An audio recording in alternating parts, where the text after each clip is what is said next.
Today we're diving into a film that starts as a sexy romantic comedy but quietly transforms into a heartbreaking story about vulnerability, illness, and emotional connection. This is not just about love, it's about what love costs when it's real. It's 1996 in Pittsburgh, and we meet Jamie Randall, a charming smooth talker who could sell ice to an Eskimo, or in this case, stereos to anyone with a pulse. Jamie flirts with every customer, every coworker, and even his boss's girlfriend, Christy. But things take a wild turn when a steamy quickie in the stockroom turns into a career-ending disaster. Christy accidentally hits the store's intercom, broadcasting their affair to everyone, including her boyfriend. And just like that, Jamie's sales career ends with a bang, literally. Later that night, Jamie's at dinner with his family, his father and sister, both doctors, and his awkwardly successful brother Josh, who made millions from a medical software company. Jamie's broke, jobless, and sleeping around, but Josh offers him a lifeline, a chance to join the world of pharmaceutical sales. Fast forward a few weeks, Jamie's now selling for Pfizer, the makers of Zoloft. After a crash course in charm and manipulation, he hits the ground running, but every doctor he meets slams the door in his face. His supervisor, Bruce, is counting on him to score big. Bruce dreams of a promotion to Chicago, and Jamie is his golden ticket, if he can convince the right doctor.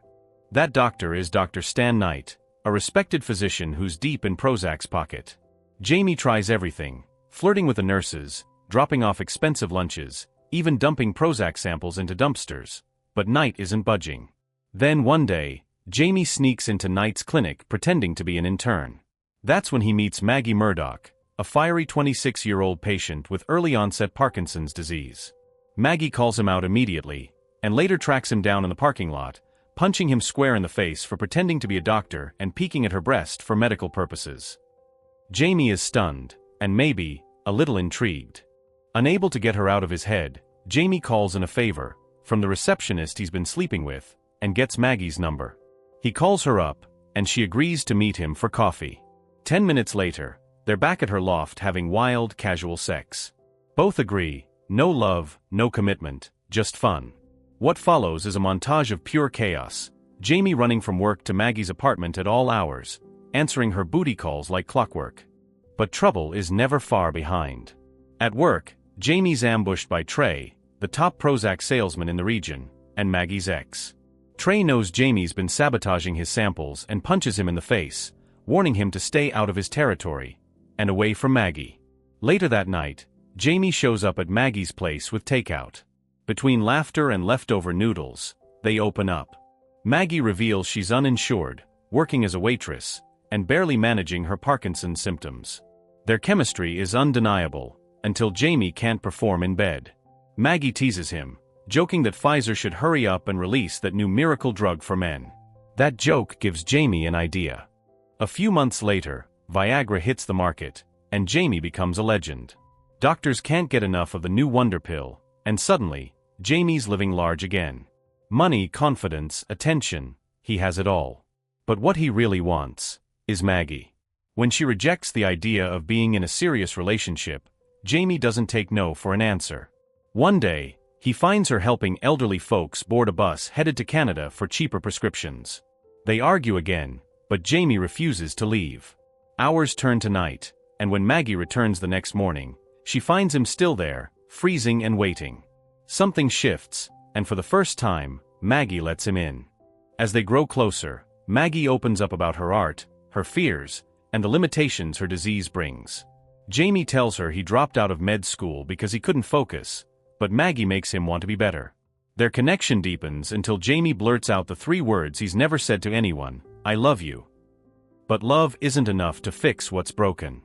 At a medical conference in Chicago, Maggie wanders into a Parkinson's support group. She listens to stories from people living with the disease, and Jamie overhears a man telling him bluntly, "Run while you still can." That moment haunts him. Despite Maggie's declaration of love, Jamie starts obsessing over finding a cure, dragging her to specialists, clinics, and experimental programs. His desperation becomes suffocating. Finally, Maggie breaks down. She tells him she doesn't want to be someone's project. That she wants to live, not be fixed. And with tears in her eyes, she leaves him. Heartbroken, Jamie spirals. He parties, he hooks up, and one night, he takes too much Viagra and ends up in the ER.